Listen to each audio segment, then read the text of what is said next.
Welcome to AGORACOM CEO Interviews, a production of AGORACOM, in which we take the time to sit down with small cap executives and talk about recent important developments with their companies. With us today, I'm very happy to have, for the first time, Richard Groom. He's President and CEO of Urban Barns Foods.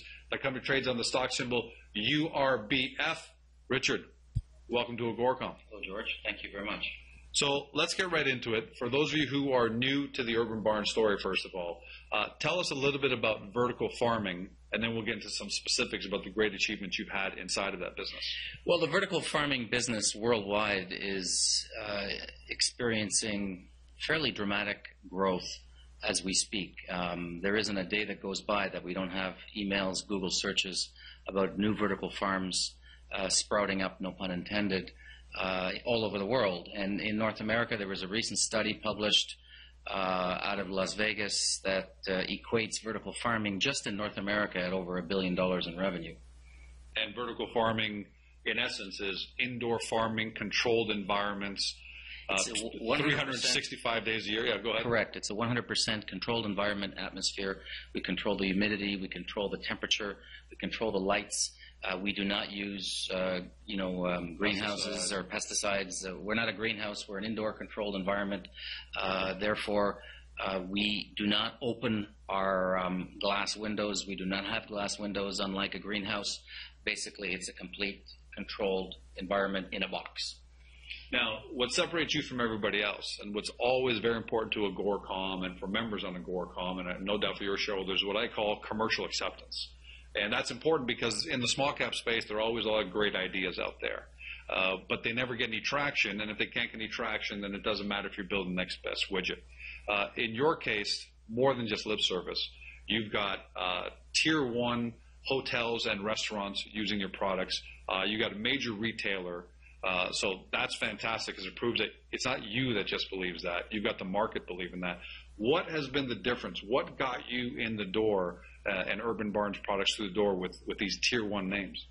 Well, we opened our first cubic farm in June of last year in Montreal, in Mirabel, after basically 5 years of research and development. And what we have is something called cubic farming. We've developed a cubic farming machine. And we've got various iterations of it. We've got Generation 3, which is producing our beautiful lettuce and microgreens and basil today. And we've developed something called Generation 4 machine. And the Generation 4 machine is really eclipsing Generation 3 in terms of efficiencies and production possibilities. What has gotten us in the door, George, is basically a very high-quality product picked just in time, the same day, delivered to the clients, whether they be a hotel, a restaurant, or even a catering service. And we've spent the last 18 months to 24 months working with one of Canada's largest retail grocery chains at creating a sample program, a test program, and I think we're just about there. And it's interesting that you bring that up because 10 years ago and maybe even 5 years ago, this kind of product was the purview of the wealthy, privileged.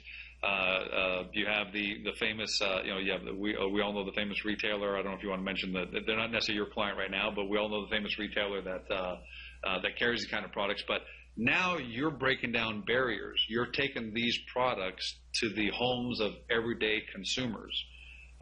So what's been the difference in terms of, let's talk about non-GMOs. And how important that's been in terms of consumers finally saying, we want this product in our homes now and we're willing to pay for it? Well, in our market, our target market, George, we have, first of all, we have institutional, we have retail, and then we have food service and hospitality. So we really started with the food service and hospitality business, which is the restaurants, hotels, and catering companies. And by the way, the toughest crowd to impress. If you don't get adoption by the chefs, you're done. Right. So that's pretty impressive. We've received tremendous endorsements by some of Montreal's and Quebec's top chefs. We've started to ship product into Toronto, but coming back into the three markets, we're now ready to go into the retail market and bring regular consumers our products on a day-to-day basis, and we expect that to happen in the next 30 to 60 days. And it's been a long process because food retailers are generally very conservative. The food business itself is very, very conservative. So it's almost counterintuitive to grow beautiful fresh produce under LED lights. So the chefs, when they first see this product, they can't believe it's grown under LED lights. And that is really because the technology in LED lights has changed so dramatically over the past 24 or 36 months. We're now able to do all sorts of things that we couldn't do 3 years ago. Well, I can tell you one thing that you've achieved. And a lot of things can be grown under LED lights, but the fact that and I've been to the barn in Montreal, just outside Montreal, and I've tasted the food firsthand myself right off the line, and the food tastes unbelievable. It's fantastic. And I'm Greek, so these kind of foods are very important. We understand the difference. So if you have lousy taste, you don't get a second repeat order. I can guarantee you that. So let's talk about what McGill University, the role your relationship with McGill University has played in terms of product development, because again, a lot of small cap companies, those kind of resources are difficult. Product development, the kind of technical staff that's necessary, whether it's software or in this case, these kind of foods. So tell them about the relationship with McGill and how important they've been as far as your commercialization goes. Well, most things we do in-house at Urban Barns is all science-based. And we struck a very close collaborative research agreement with McGill University. We're on our second year now. And they're responsible really to optimize everything we're doing, everything from LED lights to substrates. We're trying to get 100% recycling on our substrates, to the water, recycling of the water, utilization of nutrients. Basically everything we're doing. And what we've been learning, and since the advent of LED lights in growing of fresh produce is so new on a commercial scale, we're basically learning every single day. And some of the things that we've learned with our scientific team at McGill is we can actually increase the speed of growth of fresh produce, as well as increase the nutritional value of certain plants without genetically modifying them, just by changing the spectrum of lights, which is extraordinary. And as a shareholder, what's important to me is you're able to do that at an incredibly cheap, if I can say that, at an affordable price that you wouldn't have been able to do had you gone out on your own and hired the best people in the world to come work for you. So from a shareholder point of view, you're not burning through a lot of cash in order to get that kind of product. No, it's public information. Our agreement with McGill is a research contract for 5 years. It's $100,000 a year. They take those funds and they lever it up with federal and provincial grants. So before we talk about your vision for the next 12 months with the company, let's talk about the state of vertical farming. Again, very important to me that I don't like to see small cap companies that have great products, but they're one-man industries at the end of the day, because sometimes it tells me if it's just one person's doing it, then maybe there really isn't a market for it out there. And that's not the case with vertical farming. There's a tremendous growth for this around the world, which is not competition, but in fact is validation for what you're doing. So why don't we talk about how it's growing, the kind of competitors involved in Asia, and not necessarily competitors because they're on the other side of the ocean at the end of the day, but the kind of players that are getting into this market, which tells you how important it's going to be. Well, the state of vertical farming is essentially a combination of many factors. Number one is the urbanization of the world. We're going to, 9 billion people. More than 65% of the world will live in urban cities. Trying to get the food, fruits and vegetables to those cities in mass congestion is a real challenge. Never mind what's going on in China or India, but even North American cities. We're seeing produce go from California and Mexico all the way up the East Coast to New York, Boston, Montreal, Toronto, and sometimes that'll take 10 days. Produce from California goes to Jacksonville, then down to the Caribbean, feeds the Caribbean. Sometimes that'll take 8 to 12 days. Which is also counterintuitive to the very nature of agriculture, because you're burning fossil fuels, pollution. Doesn't make any sense. You're killing killing the product at the end of the day, because it does. A lot of people don't know this, but tell us it does get tired. It does get tired. It loses nutritional value. It loses shelf life. Some retail clients or potential clients have been telling us their shelf life is exactly 1 to 2 days on produce that comes from 3,000 to 5,000 miles away. So our business model in vertical farming or cubic farming is really to put up 20 locations in North America and 20 locations in the rest of the world, pending financing and joint venture partnerships, and really expand this business throughout North America and globally.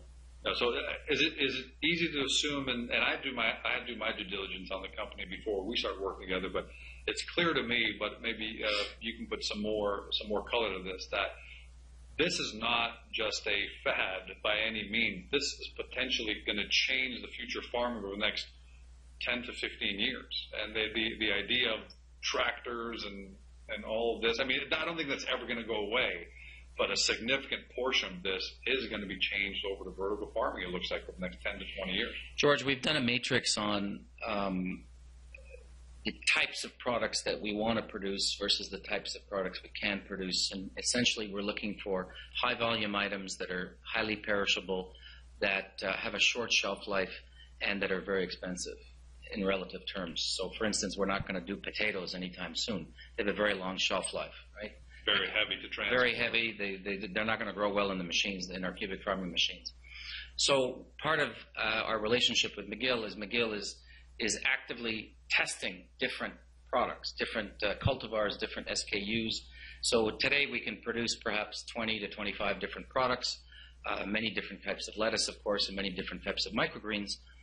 But in the future, we don't expect to only produce 10 to 20 to 30 different products. Our ambitions are very large, and with our scientific team at McGill, we expect that certain produce will be able to be produced in our cubic farms. We're testing strawberries now. We're testing baby tomatoes. We're testing different types of baby bell peppers, those miniature little red peppers that are really spicy. Yeah, I see them all the time. We've got those under test right now. So we're testing anywhere between 10 and 50 products on any given day. Richard, this conversation has to include California in it. There's a major drought going on in California right now. 80% of the water in California is used by farming, and that's actually creating a great deal of consternation between farmers and citizens of California battling over who should be using the water. What role does urban barns play in the future of California? And I don't want to overstate that. George, you're very observant that there is a serious issue with the drought in California. It's getting more serious by the day. I don't know if it's 80%, but it's certainly the majority of the water consumption in California is agriculture. And 60 to 70% of the fresh produce that we consume in North America is produced in California. So we're already starting to see spikes in certain products, fruits and vegetables. And in my opinion, if this drought continues, we haven't seen anything yet in terms of food price inflation. So what can urban barns do? Well, with our solution and cubic farming methods, we can produce our fresh green vegetables with about 90 to 96% less water. So we recycle the water during the course of the growing cycle. And if we were to put any urban barns in California, of course we would be using solar panels and try to do as much off-grid as possible. And that would go for any urban barns in hot locations, by the way. So we will be in discussions in the next little while with a number of California growers that are looking for solutions. And we believe we have a very interesting solution, so stay tuned. So last message goes out specifically to the shareholders. It's no secret that this kind of technology, this kind of game-changing thing doesn't happen overnight. Urban Barns has been a story in development for a long time, long before you came along. Yes. And took over operation of the company. We have two brilliant founders, Jack Benny and Dan Meekelham. They brought the company to a tremendous level, and we're trying to go into rapid commercialization right now.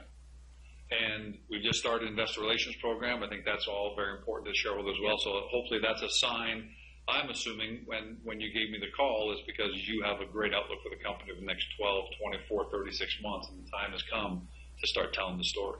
Well, as we commercialize Montreal and as we complete our financing, our first and foremost priority, George, aside from selling our produce every day, is to complete our $6 million financing. This will enable us to complete the Mirabel facility. And once the Mirabel facility is complete with Generation 4 machines, then we have a very serious business opportunity to go global. Well, I want to thank you for that last statement, for the entire interview. I'm going to tell everyone at home that This is going to be the first of many of these.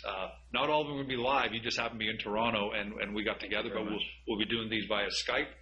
We'll be doing these via Google Hangouts, and we're going to be inviting you, the shareholder, to actually ask us questions and get your questions answered via video by Richard in the future, because we want to keep you apprised of the developments of this company every few weeks. So thank you for joining us, Richard. Continued success. Thank you very much, George. You've been watching Richard Groom. He's President and CEO of Urban Barns Foods. The company trades on the stock symbol URBF.